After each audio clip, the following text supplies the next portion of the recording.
Alrighty, welcome everybody to this episode of Brownsville Tech Live. It is episode 23. We've actually hit episode number 23, and tonight we have a returning special guest. It is our City Commissioner, Roy de los Santos. Roy, welcome back. Thank you, Daniel. Good to be back with you. Yes, it's great to have you back. I was a little concerned. We actually switched from Zoom as our video conference platform to Google Meets. It's been a little bit of a challenge, but we had to get off of Zoom as quick as possible. So I'm glad you made it back online. It was really easy. This is my first time using this platform, but it was super simple. I had no trouble whatsoever. Yeah, I like Zoom, but we're trying Google Meets. We've got another platform that we're planning to use down the road, but we're not ready to bring that up. So that'll be hopefully a lot simpler. Plus, it'll allow us to have up to like 500 guests at one time down the road. Excellent. So maybe we can have like a town hall the next time around. I'd love that. Yeah. So basically, for everyone that's not aware, there's a lot of downtown revitalization projects going on, and I understand that some of those are city driven, others are not. But I wanted to bring back Roy back to talk about some of these projects, especially for the viewers out there that are not aware of what's going on. So Roy, you want to give us a rundown? I know that I listed some projects. One includes the Majestic renovation, the renovation that's going on at the El Jardín. And then I want to talk a little bit about the Capitol Theater. I know that's been talked about for years. And then I want to get an update on the Cannery project. I actually drove by there this weekend, so I noticed there was some more work done. So let's go ahead and get started with the Majestic Theater renovation. Give us a little bit of feedback on that. So I would say that that's not in a renovation mode just yet. The Majestic, and this is not a city project. This is a project that I'm involved with because of my position as a board member of the Mitty Foundation in Austin. So the Mitty Foundation has that property under contract, and we've got a certain period of time to do our feasibility studies and look at the facility and see if the plan that we would like to execute for it is feasible. And if it is, then we move forward with the project. Now, what would that renovation or that restoration involve? Would it be a return? Most likely full restoration to its original state or something very close to it. But Okay. again, it's very premature right now Okay. So that would be a restoration of it as a movie theater. as a theater. Now, would that be something like the role that Cine del Rey plays over in McAllen, or would we have a company actually make it into a real theater with box hits? Too soon to tell what the operation would look like once it's restored. Uh huh. Now, would they get But rid of the? everything's on the table, I would say, as far as what the options and possibilities are. Okay. Well, I'll be honest with you. I did you ever go to the Majestic Theater? No, before I think it was before my time. Well, it was actually, believe it or not, it was probably more. It was around by my time, but I'm probably not too much older than you are. But the the thing is that I never went to it. I mean, I always went to Mm-hmm. North Park. I went to the UA down Amigo at the Land. Amigaland Mall, and so I never got an opportunity to actually go down to the Majestic. So I have no clue what it looked like before. You know. Right. And I have not been in the building yet. I know representatives from the foundation have been in a couple of times. I've not been able to make either of those tours. So I Yeah. haven't seen it firsthand yet either. But I'm hoping to do that soon. Now, is that going to include the entire building from the street all the way back to that? I don't know what that business is. So, in other words, are they going to get rid of the El Mercadito that's Oh, there? they called it the Majestic Mall. Yeah. Yeah, as far as I understand it, that is part of the property that's under contract. Okay. All right. Well, that's going to be kind of neat. It is, and I Do mean, I've got different ideas, but again, I'm just one out of several board members. So I've got several ideas that I'll be imparting with my colleagues, and we'll see what comes to fruition from it. And as we decide on a path, if we decide to move forward with the project, and once we decide what we can share with the public, I'd love to come back and tell you all about it. great. That would be great. Yeah, I'd like to see it restored in some fashion or form. I said, I hear everybody telling me about what it was like and so forth, but I can't appreciate it because I never went to it. So, I agree. be I'm the kind of same way. interesting. But I can tell you that it does fit in with the larger plan for the MIDI Foundation in the community. And that is that everything we're doing from the park, the Buena Vida Arts and Cultural Park at 6th and 7th, the parking Hmm. lots, eventually the small food truck park, and anything else we do, ultimately, we want those to be revenue generators with all proceeds going to the benefit of the MIDI Cultural District locally, which is Okay. headed up by several nonprofit organizations and the different businesses, residents, and entities that are in the boundaries of the district.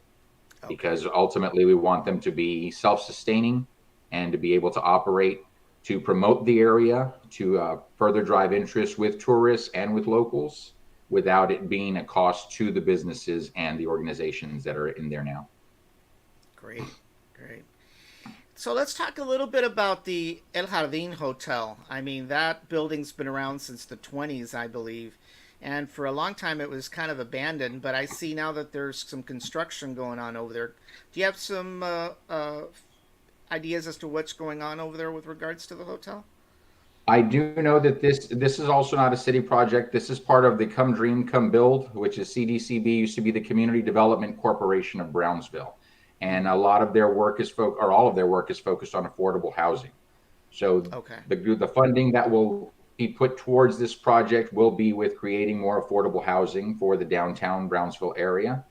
But again, with the consideration for the history of the structure and what it was once was. And Nick Mitchell Bennett is one of the main guys over at CDCB. He's someone we can probably invite to a future show as well, and he can give us a lot more detail on it. But yes, I do know that the project is underway. The fences have gone up around it, and there has been some activity on the lower levels that I've seen so far. I have not been in that building either, but I've seen pictures that friends have posted as they've toured it right up to the work starting. Yeah, I remember a few years back somebody had bought the building or was trying to buy the building, and they were trying to restore it. I mean, I know there's been several attempts before, but it's great Yeah. to see now that it's going to happen. Now, when you say affordable housing, is that going to be like low income housing, or is it going to be complexes that people can purchase or lease? I don't think it's going to be anything that would be available for purchase or lease. My understanding is it would be rent. I can't say that it's just going to be low income. I know with a lot Yeah. of properties that we see in the area, I was very surprised in the building that I live in. It's one of the newest ones in Brownsville, or one of the newer ones in Brownsville. And when I put in my application for an apartment here, I was asked how much I make, and I was surprised. I'm like, "Does it matter?" And they said, "Yeah, because your rent is going to be based on your income." So Wow. I don't know that it's going to be exclusively people that have to qualify because of low income, or if folks can rent space there at a higher rent per month than someone who is low income would.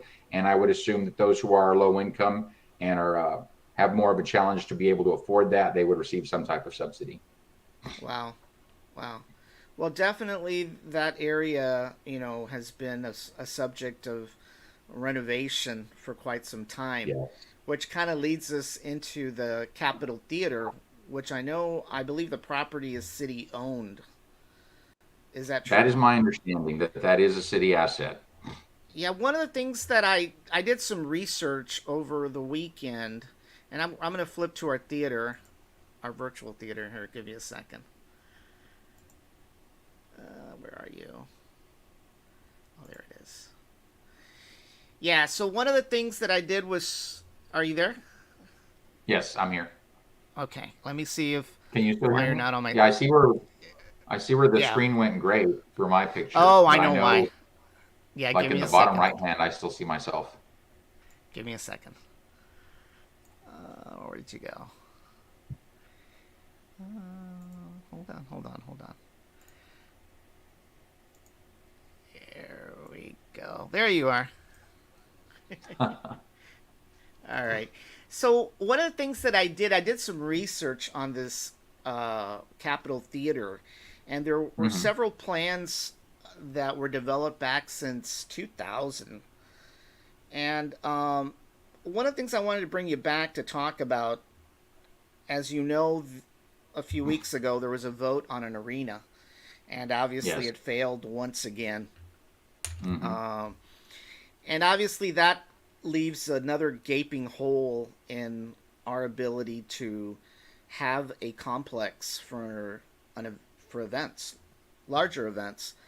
So one of Right. the things as I was researching these plans that they came up, like I said, in 2001, and there were several folks involved.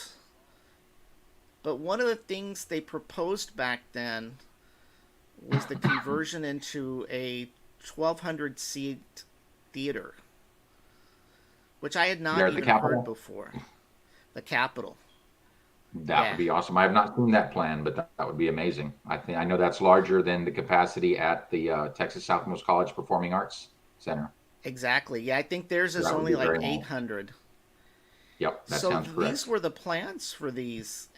It talked about a floor level, which was an orchestra level ground, and then they had a mezzanine with a balcony. And I'm not really sure what happened in the end, but I know there was a I lot don't of know, and people I think a lot involved. of those plans bubbled up because I know I've heard for years also that that's one of the things the Latin Jazz Fest was supposed to do, was supposed to generate revenues that could be put towards the restoration of the Capitol. But that also, as far as I understand, was a private endeavor. I don't think that was a city event. So I'm not sure how those monies were managed or much what monies are available from that event that's been held over the years. Was that going to that renovation? Was that part of that riverfront development that those folks in California were looking at one time, or no? I don't recall the Capitol being part of that plan. Um, but I think the capital would absolutely benefit from that development. I think everything in that area would benefit from that development. Yeah. Yeah, because that's one of the things that, kind of leaves us now with the arena behind us is, still our inability to hold any kind of, Right. theater play or concert. Let me tell you, one of the things that I learned recently, I attended a Veterans High School musical. It was the musical for Hmm. SpongeBob. And I'm telling you, these kids are talented. We've got some Yes, we pretty do have good some local amazing talent. talent in our community. Yeah. It was just amazing, totally amazing. And I thought, gee, it would be great to have something where we could hold something like that, you know? Yes. But this was kind of interesting. I dug this up and it was like, wow, this would be kind of neat. And then they even had a plan B, What was Plan which B? was basically if we couldn't do plan A, which was this, they were talking about something a little bit much smaller, which still included like a smaller stage, but it was more like an event kind of deal, Hmm. from what I could tell. And this was a plan that came up back in 2014, but this was slightly Interesting. different. And I don't know that there's any activity around either of those plans right now. I know both in my role as a city commissioner and previously as a director with GBIC, I would talk about a lot of the city projects that we had in the works. And I don't recall the Capitol being one of those that I would consider active right now. But that doesn't mean that it's not. That means I need to do additional digging on that and find out who the right contact is at the city that it falls under. And if there are plans that are in the works, or if that's something that we need to find some way to stimulate. And Yeah. luckily, with the different hats I wear, with the MIDI Foundation, that may be something else we look at partnering with someone on, and possibly partnering with the city on, since it's a city asset. Now, just a little bit with regards to the arena, why do you think it failed again? I Oh, have I my know why it failed ideas. again. I've got a few. Hang on one second. Let me send a quick text. A podcast.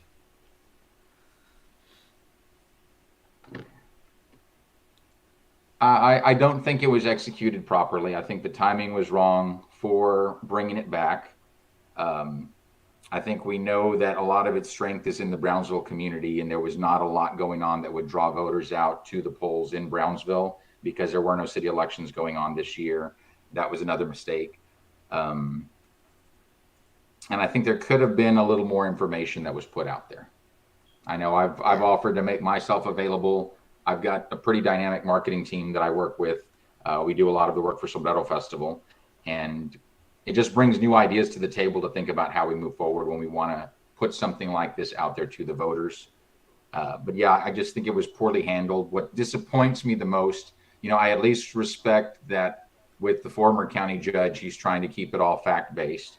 Um, but there's so many negative individuals out there who just had no Right. reservation about lying about what this would do to people, what it meant financially, and that's what drove it. Is all the negativity out there and people being scared, and that's why I lost the first time.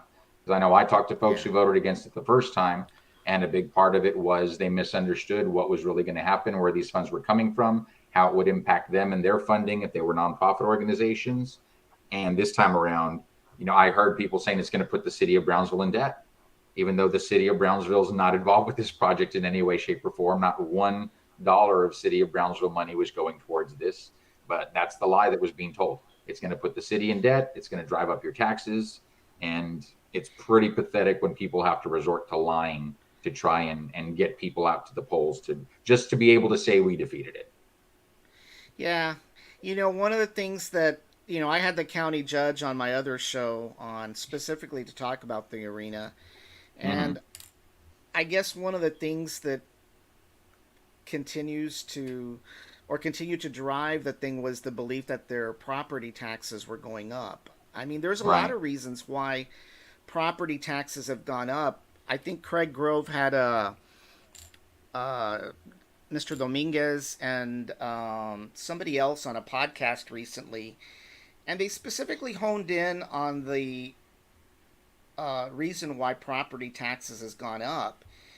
And Hmm. one of the things that I was aware of, but not really, was that the majority of our property taxes are for school property taxes. And that Right. money goes to the state and then gets redistributed back.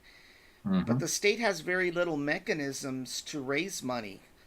They either have to do it through sales tax or property taxes through school districts. Right. There is no state income tax. Correct. The lottery doesn't generate, I think it's like 20% goes to the schools, back to the schools. Yeah. So there's a lot of reasons why our property taxes are high, and I don't believe that they're necessarily because of SpaceX, because if that were the case, how do you explain the property taxes going up across Texas? It's not because Exactly. of SpaceX, Hmm. you know. Yeah. So I think there was a lot of misinformation with regards to the property taxes. Oh, You know, absolutely. Now, I mean, we can say that there have been sales in Brownsville of properties that have been well above the appraised values. And so that contributed to it in some way, shape, or form. But absolutely, you're right. Property values are going up all across the state. And, we encourage people to file the protest when you've got the opportunity right, because a lot of them I feel are unjustified. I know I saw my grandmother's home and she hasn't lived there in many, many years because she's 96 now and lives with my mom. But this is a home that even when I go into the structure, I have to walk very gingerly for fear of falling through because it's rotting so bad. The termites are eating it up. It's one of those old right, wood frame houses that sits on blocks. I mean, it's right. old, it's dilapidated, it hasn't been kept up in years. And Yeah, the value on it doubled this year yeah, on the yeah. house I think itself. my Not even property not went even the up. land value. I think the land value stayed the same or was even slightly down, but the value on the improvement on the house itself almost doubled, which is Yeah, insane. yeah.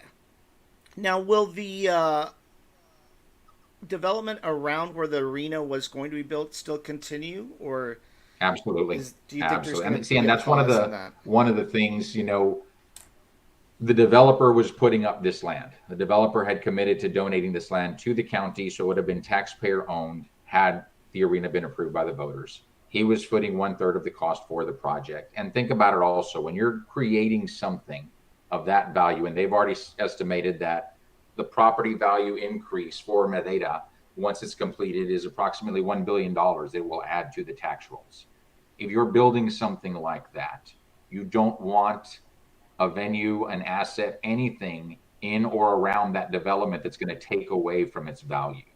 So to say Mm-hmm. that this is just something that's going to sit idle and fall apart and nobody's ever going to be there and it's not going to have shows and it's not going to be filled, a developer who's building $1 billion development would not want something that's going to take away from his development. So Right. I feel very confident that he did his research and was on the right path, knowing that this would have been an asset for the community Yeah. and for the Mededa development. But even without it, Mededa will move forward. Yeah. Well, one of the things that you touched on was the negativity. And I think Mm-hmm. you're a little nice when you say, that it's a movement of negativity. I tend to call it a cancer. Oh, I agree. You're You know, absolutely right. I mean, I think that concerns me because there seems to be this movement out there that everything that's positive in this city, they turn it into a negative.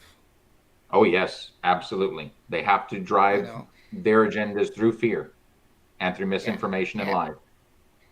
and so I have a concern that we're going to be bottleneck down the road because let's say we want to restore something like the Capitol Theater down the road or Mhm. any building downtown. We're literally going to get stopped by people that don't want the city to progress. I mean, No, I don't know how else fortunately, to call it. with the reason with the arena is because the type of funding that was going to be used that requires approval by the voters. Other things that the city of Brownsville's been engaged in, again, it'll depend on what source of funding is being put towards it. There's not a lot, unless the city were wanting to legitimately raise taxes beyond what's allowed by the state, then it would have to go to the voters. But I don't see that on the horizon. I see that fiscally we're managing ourselves better than we have in many years. And any type of funding source that we would identify and earmark, and it could even be grant funding from outside, so that it's not all taxpayer funding, would not require voter approval. So approval Mm-hmm. would from the voters would come in the form of who have you elected as your officials and how are they voting on these issues. Mm-hmm. Yeah, yeah. I just, it just seems, every other day, somebody puts something positive. The next thing I know, there's somebody at Mm-hmm. 7 o'clock, 9 o'clock, whatever, saying Oh it's yes. a bad thing. Oh, You know, absolutely. That's just the it's climate in this entire country right now, and that's why we're as bad as we are as a country right now, because of that yeah. negativity, It because seems of like that we've divisiveness. become very polarized, Absolutely. very polarized, and I consider the former county judge my friend. Likewise. I do, but I do I didn't know what his last ditch proposal was to put that arena or an arena on the island was all about. Um, for any of us that have been on the island, it's hell coming back on a It summer is. weekend. And so, I unless did, I did there's a hear causeway, I did yeah, hear that argument from folks on the island, and yeah, a second causeway would be an absolute necessity because the lines are already bad yeah, enough. But I did understand some of the rationale behind it, in that the hotels are already there, the amenities are already there. There's nothing else that needs to get built. And at that location, people are likely to stay longer and spend more, not just go to the event and go home, but get a room, stick around, and do stuff on the island and spend more money, which between the venue and sales tax that it generates all goes to Cameron County. So they're like, anywhere in the county, it would be a positive for them. Um, on the yeah, downside that I see is if you build it out there, then one of the pros that had been argued is that it was centrally located, so you didn't have to drive an hour anymore up to Edinburgh to go to an event. But if you right, put it out on the island, then yeah, folks in Harlingen, it's going to be an hour drive for you. And if traffic's right, bad, it's going to be worse. And same thing for Brownsville, it's going to be a 25 to 45-minute drive depending on traffic. San Benito, so that it takes away some of what had been argued as advantages of the project and the location. But it does have some pluses in that with the established hotels there already and the amenities there already, you're likely to attract more tourists and they're likely to spend more than just on the show itself. right, right. One of the things that was argued during this whole thing with the arena is, people say, well, it's not going to get filled, nobody's going to go to it. But I think the majority of these folks that go to these concerts over in Edinburgh, the Monster Jam, the concerts, they are people Mm-hmm. from Cameron County. I I wouldn't just say don't the understand that majority, argument. but I would say a large enough chunk of folks that go. And I think that they had talked to those venues and depending on the type of event that was going on, anywhere from 30 to 40% of the people in attendance were from outside of Hidalgo or were from Cameron County.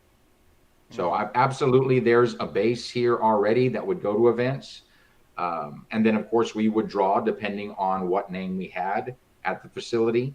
And for folks that aren't involved with booking events, and I've been involved for years with Sombrero Festival, they look at the size of the venue, and the size of the venue will also dictate the prices. And so, if our venue has more seats than some of the venues in the Upper Valley, it's possible we could get bigger names, or we could be able to bring the same names at a more affordable price to those who want to see those shows. Right. Yeah, because I've been, to concerts outside the valley, and I mean, it was incredible. I mean, some of the bands, I mean, the last one that I went to was an AC/DC concert back a few years ago. But Mm-hmm. it was back at the summit when it was the summit before it became Lakewood Church. Mm-hmm. And I'm telling you, I came out of there, I could barely hear. for a couple of days. Besides, who knows what I was smelling? Also, there was some weird smells, you know. I'm But sure. down on I the remember island. one of the concerts I went to, and this is probably right after high school. And I don't know if you remember the band Live. Yes, yeah, I went to see one of my them favorite at bands. South Park Meadows in Austin. Uh huh. I don't think it's still around anymore. I think it's been developed since then, but I'm pretty sure it was South Park Meadows. And I do remember, I grew up in Southmost, so I know what pot smells like.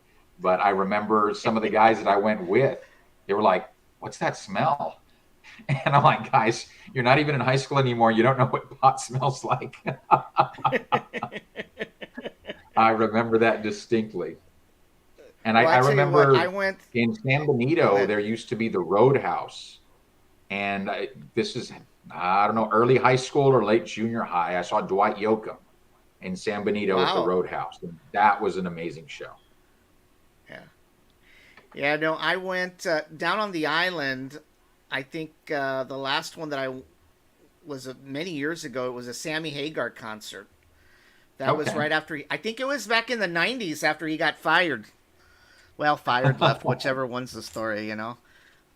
But Right. I do tend to miss the fact that I'll never ever get to see a Van Halen concert ever again. Hmm. You know, it's sad. Yep. You know, one of my favorite guitarists, and he's no longer here anymore. Yeah. But We've lost some I've good been ones. down to the island. To that convention center. I used to work for South Texas College as a web developer a few years ago, and they held a conference. Region One held a conference down there, a tech conference, and I'm Hmm. telling you, that place got packed. Oh, yeah. I mean, It it does. got packed. Absolutely. And I know that the Jehovah Witnesses also had their convention down there quite a bit. So Yep.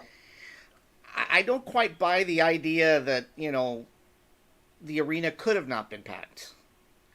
Now, Yeah, there's absolutely nothing that lends itself to that argument. There's no credence to it yeah, whatsoever. Um, and even the numbers and the projections, it was not that it had to be sold out so many times a year. It needed to yeah. have bookings so many nights out of the year, and I think it was only like 60, and at 60% capacity. And I don't see any Yeah. reason that would not have been attainable. I know just in with the school districts wanting to have events there, you're easily talking about 10 to 15 bookings alone throughout the year. Um, Right. Shows would come in addition to that. Then you've got the county, then you've got the city. So I don't see any reason it would not have been achievable. Yeah, that was one of the things I was arguing with my co-host on this show the day before yesterday, because he was giving Mm-hmm. me he likes to play devil's advocate with Uh-huh. me, and we were talking about the arena and the filling of the arena and so forth. And I said, but wait a second. I mean, people go out to Edinburgh and they fill this place up. I mean, Yep. that is just not a valid argument. Mm-hmm. One of the things that I was trying to tell him is that South Texas College every year had what they call a professional day. And what it was is they took all their employees, the school was closed for a day, and they took all their employees for a professional development day, and they held it at the McAllen Convention Center. And one of the things that I was mentioning to him was that if when you go to see the McAllen Convention Center, the facade makes it look big, but the building is not the building Mm-hmm. behind it. And I think we had like 1,200 employees. We could not fit everybody in that main section of that convention center. Yeah. So, we don't have adequate facilities across the Right. valley. We really do not. No, we do not. And I know just in attending conferences and conventions over the years for different organizations that I belong to in major cities and talking about, how do we get some of these booked in our community so that we're not always having to travel. And the biggest challenge is you don't have the meeting space for it, you don't have a venue of this size, and you don't have enough hotel rooms. So those are all Right. things we need And to start speaking of building. hotels, what kind of hotels are we talking about? Ideally full service. I mean, Okay. anything will do as far as room nights when you're wanting to book a convention or a hotel, but ideally full service.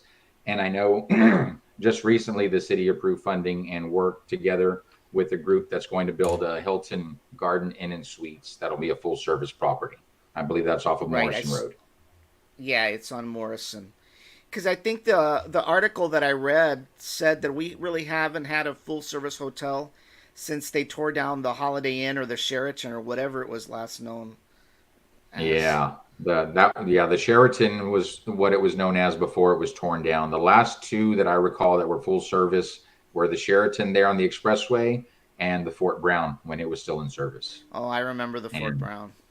yeah, I was Yeah, before I went to work for AT&T, my last job before AT&T, I was corporate sales manager for the Fort Brown, and I loved oh that wow. property. I loved working for them. Yeah, I a company I used to work for, General Instrument. We had our company parties and stuff like that down there at the Resaca Club. So I Yep. remember that vividly. Oh, it was a great place. It was I a think I great might have swung place. in there once or twice too. Yeah. So let's talk a little bit about the cannery project. As I mentioned to you, I drove by this past weekend, and I know there's more activity. I still don't see the I don't know what to call it, the hangar building, the one that's kind of like Yeah. oval. That still hasn't been touched. So I Well, don't know what's going to and see happen when there. you talk cannery, that building is what the cannery project is. So all the Okay. other work you see going, because the work you're seeing is across the hike and bike trail from it, correct? Right. So all Right. that work that you're seeing, that is not part of the cannery project per se, and that is not a city initiative. That is all part of the Buena Vida Arts and Cultural Park. And this is also a Okay. MIDI Foundation project that they are gifting to the city. But the MIDI Foundation is covering all of the costs for developing this park. And it's the first phase of that development right now. I think it's the second phase of the project overall, because the entire project is not just the park, it's also the parking lots that will support it. And we've already got two of those lots that are near completion at 7th and Ringgold and 7th and Polk. And the terminals, because those will be paid lots, will be going in soon. And then we've got the food truck park, which is right behind the Museum of Fine Art, also at 7th and Ringgold. And that'll be able to service the Buena Vida Arts and Cultural Park as well. But what's being developed right now is the section nearest the intersection of 7th and Ringgold. And after this phase is done, the next phase, which will include the meadow and the stage, will start up. Oh wow. And there's another parcel of land that we've acquired.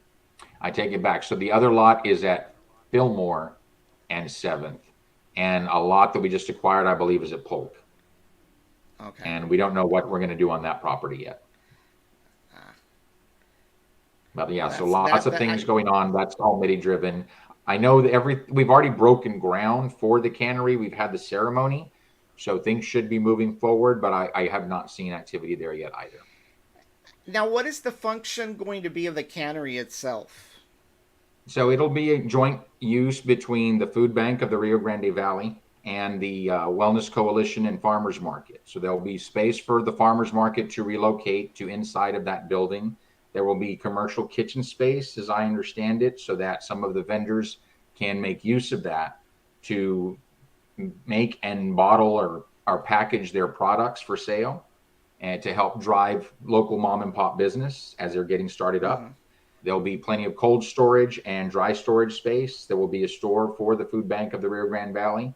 And there will also be, not inside the building, but outside as a separate structure, will be the store and also public bathrooms, which will service not Oh just a wow. cannery, but the entire park area. And those bathrooms are also are a joint project between the city of Brownsville and the MIDI Foundation. Now the current phase that's being constructed, when's that scheduled to be completed? I honestly don't have a date on when it'll be completed. I know it was slow moving at first because so much of it was underground, the infrastructure and the Mm-hmm. electrical, the water, everything that had to be laid. Now that that's been done, things are starting to move at a much quicker pace. So I don't think it'll be too much longer before this phase is completed. I'd say 90 days probably on the outside, but more likely less than that. Wow, that's great. And I I mean, know I definitely am we've excited got to a see it. sculpture that's commissioned by a Mexican artist that'll be going into that park near the corner of 7th and Ringgold as well. Oh wow, Hmm. wow, that's neat. It is. I It's exciting. One of the things that is coming up here, I think it's the 23rd, and the 31st is almost here. And I know this was not a topic we were going to talk about, but do you think we're going to hear whether SpaceX is going to get their permit or not at the end of the month? Oh, I'm really hopeful that we will because it's got folks on edge. The uncertainty and what the repercussions would be if it doesn't happen. So whatever the answer is going to be, I'd rather have it. Assuming that getting the answer sooner versus later wouldn't change what the answer is going to be, I'd rather have the answer sooner than later.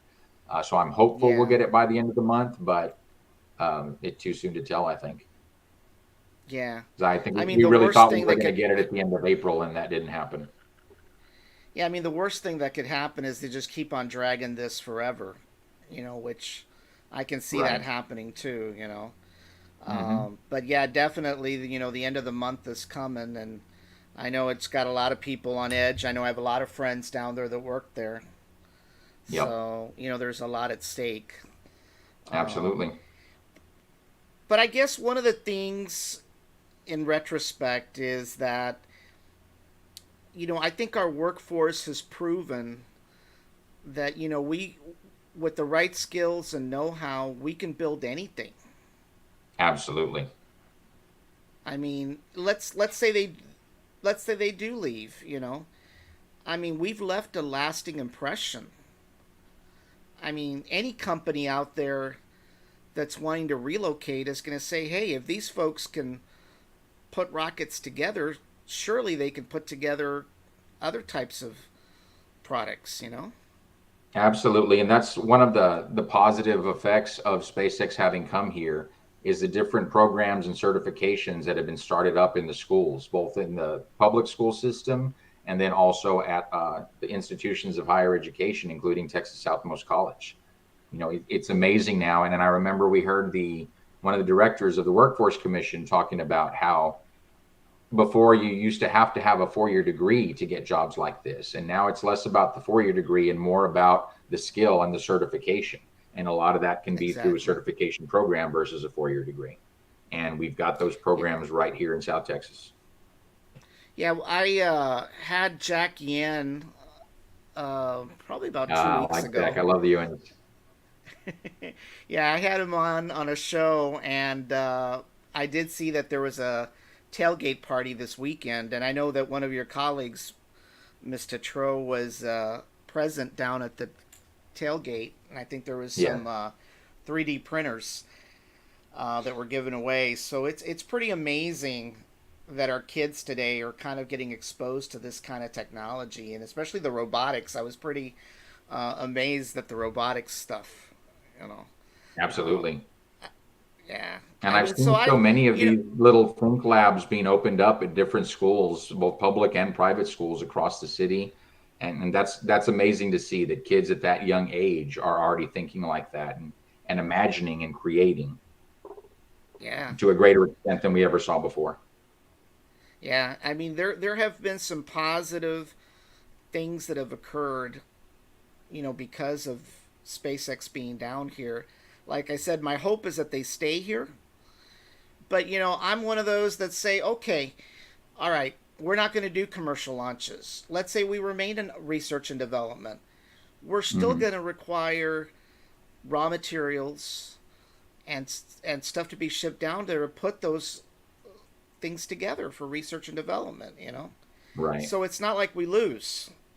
You know. Exactly. So we'll see. I just hope that, like I said, they make a decision, whatever that decision is, positive or negative. But I just don't want it to drag on any longer. Well, and You know. luckily, I did hear about one of the reports that, and I forget whose report it was, but one of the agencies they handed in their report that will go towards the final decision.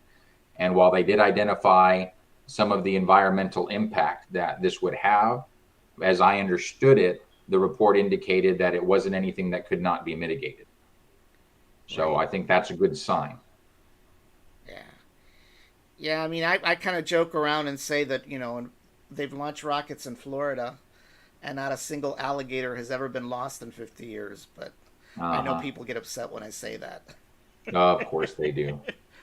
But yeah, bottom line is this is going to happen somewhere in the US. And as long as we make sure we mitigate any potential negative impact, why shouldn't it be in our backyard? Yeah. Exactly. Exactly. Hmm. Yeah.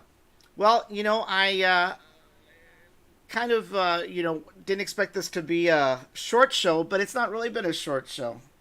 We hit 49 minutes, but And there's I some think we still definitely got positive. we haven't gone in depth on the riverfront project yet. Not that there's too deep to wade into on that project, but I do have a little bit that I can share with you on that. Okay, well Um, that'd be I great. did Yeah, I have met with the county judge, and the county judge and myself and one of my colleagues, along with some of the interested parties for this development, did travel into Mexico recently to meet with the consul general and just to talk about the plan because, of course, we expect it to stimulate activity on both sides of the border. And it Uh huh. looks like Cameron County is considering creating a TERS for that area, the tax increment reinvestment zone, and that's something that the developers had wanted that I don't think the city ever moved forward on. But if the county moves forward on it, then that should get the ball rolling for the next phase of that development potentially coming to fruition. So I think we're going Now, to see some movement in the very near future. It looks like. now, if I recall from that project, was that going to entail closing Sam Pearl or not? I could not say.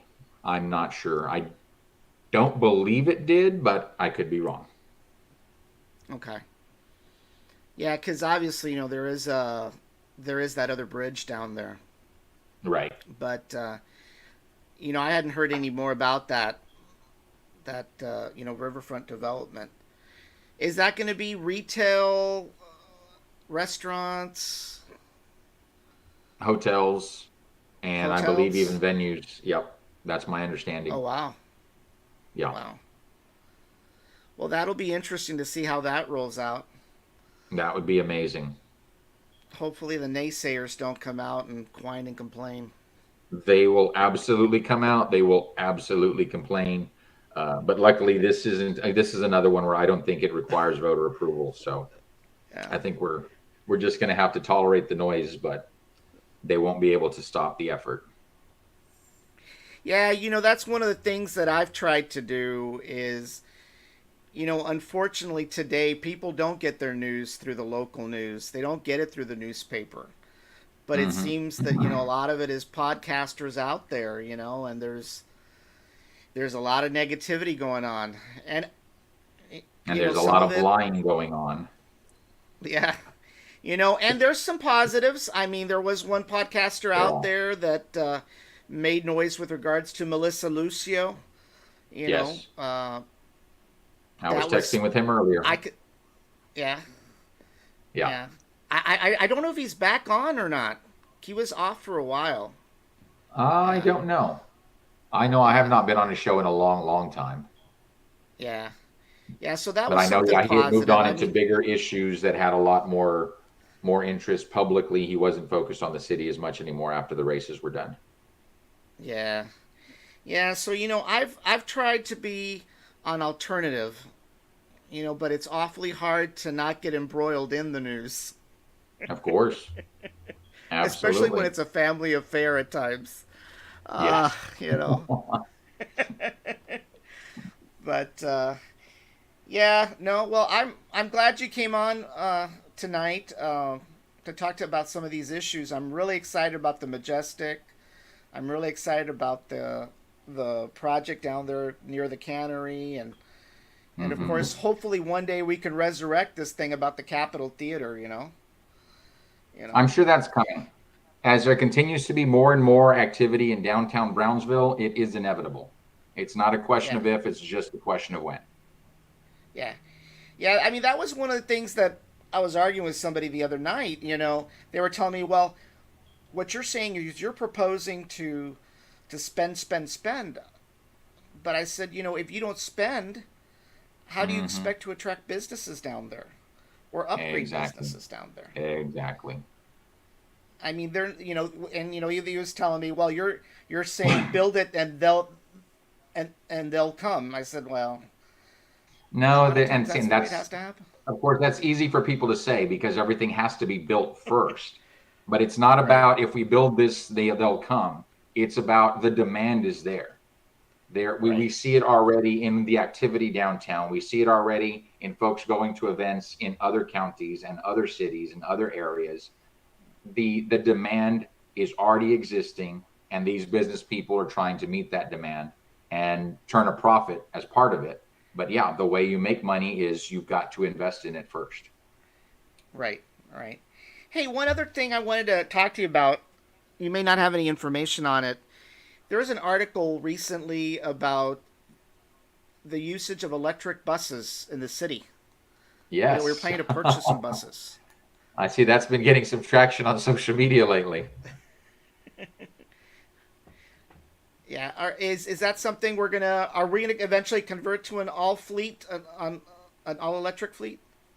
I think it's premature to say what where we're headed with it. The only action that's been taken by the city at this point was authorizing application for a grant for an 11 is a Okay, grant in excess of $11 million. There's a 20% match from the city if we get this grant, but for uh, low emission and electric buses and facilities to support those as well.